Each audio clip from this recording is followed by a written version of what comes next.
yang dengan hipertensi dan penyakit diabetes. Bapak Ibu, jadi santai mawon didengarkan. Kalau mau bertanya kita juga bisa diskusi di akhir paparan nanti. Jelas ya guys lainnya ya. Nah, pertama untuk diet gizi seimbang pada lansia. Ini untuk yang lansianya tidak ada riwayat hipertensi dan diabetes. Nah, masalah gizi pada lansia itu apa aja? Gitu, ya mungkin sudah dialami sekarang itu pada lansia, terutama yang usianya sudah di atas 60 ya. Yang pertama kebutuhan energinya menurun. Kenapa kebutuhan energinya menurun? Karena metabolisme atau proses pengolahan energi itu juga sudah menurun seiring dengan bertambahnya usia. Terus aktivitas fisiknya juga kurang ya Bu. Maksudnya kurang ini dalam artian tidak bisa setinggi waktu usia muda gitu. Karena kan kalau boleh diforsir ya Bu, tetap bergerak, tetap beraktivitas, cuma untuk aktivitasnya juga tidak bisa segera usia muda, sehingga penggunaan energi kita juga lebih sedikit dibandingkan orang yang usia muda. Terus fungsi indranya menurun, semua indra ya. Jadi mungkin nafsu makannya berkurang gitu, rasanya kok biasanya gitu, kok nggak mau makan mbak, nggak ada nafsu gitu, nggak pengen gitu kan, sering ya terutama yang sudah sekolah sampai mungkin yang sudah pengalaman perawat lansia juga dulunya sampai bingung mau dimasaknya apa, mbak dikasih iwak nggak mau, dikasih apa nggak mau, telur nggak mau, bisa gitu ya. Nah itu salah satunya karena ini fungsi indranya itu sudah menurun ya, jadi nafsu makannya itu berkurang dibandingkan orang muda gitu. Terus ini juga ya penyakit giginya tanggal atau ompong jadi susah punya makanan. Nek bapak dikasih daging sapi empal laut-laut terus penurunan kerja usus, biasanya yang paling sering apa Bu? Susah belum air besar jadi mungkin apalagi kalau lansianya sudah bed rest atau tirak balik terus tidak bisa aktivitas itu juga mungkin seminggu sekali sampai perutnya sesek itu ya Bu ya, nggak bisa BAB terus juga karena kerja ususnya berkurang. Usus ini kan fungsinya untuk menyerap zat gizi dari makanan, jadi penyerapan zat gizinya juga berkurang. Nah ini penggunaan obat-obatan, misalkan ada penyakit tertentu yang bisa menurunkan nafsu makan, susah bergerak tadi ya Bu ya, yang tirak balik ataupun mobilitasnya berkurang. Terus juga pikun ya Bu ya, ini ya kalau sering pikun itu bisa dua, bahannya itu sudah makan tapi lupa makan terus itu kan saya makan terus. Yang kedua dikiranya sudah makan saya belum makan kue, nggak dikasih disuruh makan kue dikau makan terus padahal belum. Nah itu karena ya pikun itu tadi pasti harus sabar usia. Terus ini prinsip gizi untuk lansia itu ada yang pertama gizi seimbang, yang kedua memenuhi selera, kenapa kok kita hidup kemudian ngopo, menyenangkan untuk makan, jadi baik jangan disenang, tidak terpaksa, ya maksudnya terpaksa gimana, grundel lawan baik malah bingung Yang pertama prinsipnya yang porsi makanan seimbang. Nah ini ya Bu ya, rata-rata kebutuhan energinya adalah sekitar untuk laki-laki 2.200 kilokalori, untuk perempuan 1.900 Nah ini kebutuhannya juga itu hanya perkiraan berbeda-beda tergantung dari usia, berat badan, karena ini kan pengalinya berat badan, aktivitasnya juga ada penyakit atau tidak gitu. Misalkan pada penderita diabetes juga kalorinya tidak setinggi ini karena kan harus membatasi kalori biar gulanya tidak terlalu tinggi. Nah ini ya tips-tipsnya, misalkan jadi contoh ya untuk lansia itu diusahakan makannya itu sedikit-sedikit tapi sering, karena kalau dipaksakan makan banyak kan nggak bisa ya jadi atau jam 7 sarapan itu 25%, nanti jam 10 kasih sering nonton jam 1 sebelum tidur siang, nah makan siang, tidur siang itu perlu juga untuk lansia biar istirahat ya. Terus jam 4 snack, jam 7 makan malam, jadi makanannya itu diatur, makan sama snack 5 kali sehari sedikit-sedikit tapi sering kalau dipaksakan banyak itu nggak susah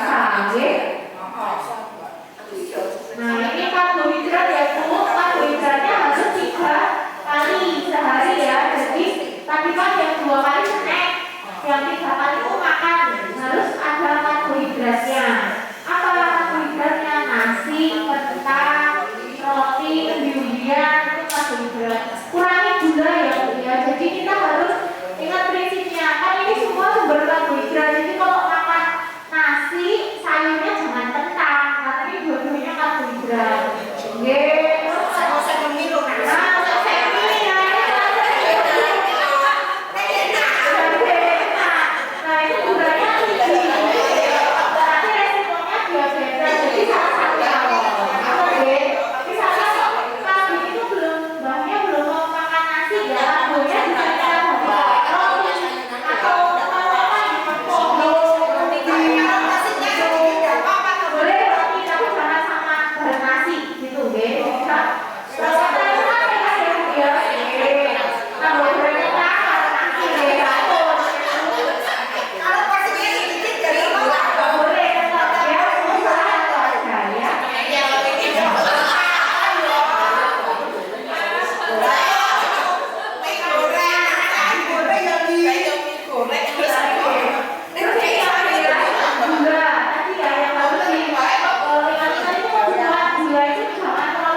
Nah, kalau sudah penyerapan gizi berkurang, kebanyakan teh, nanti nggak bisa ada zat gizi, hasilnya rendah.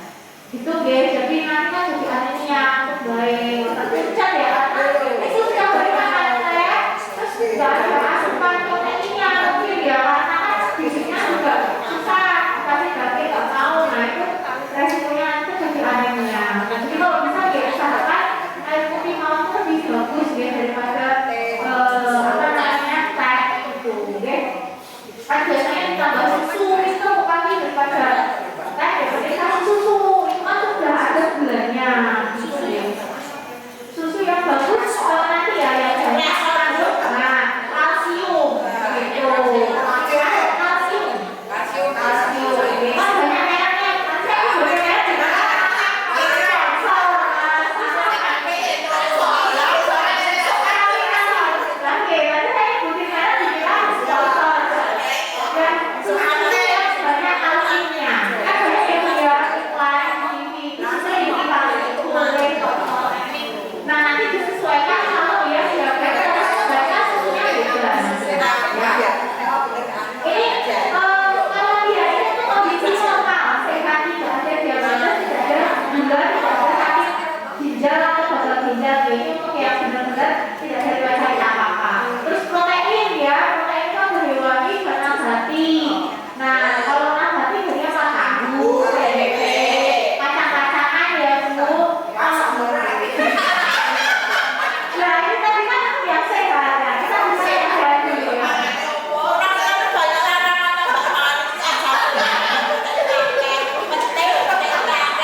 Jadi misalkan ada dagingnya itu dikasihkan di makan siang karena biasanya siang butuh punya energi ya.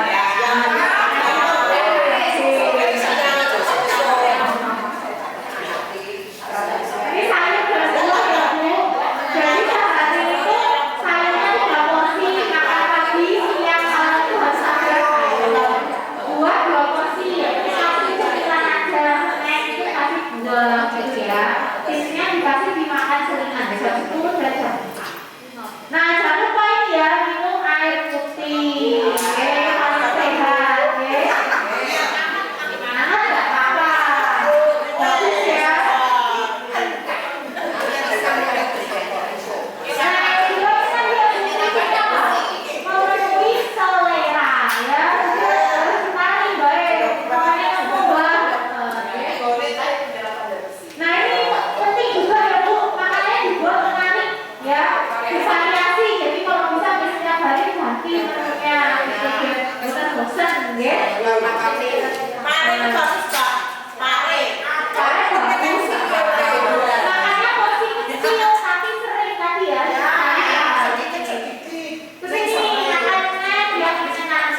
juga.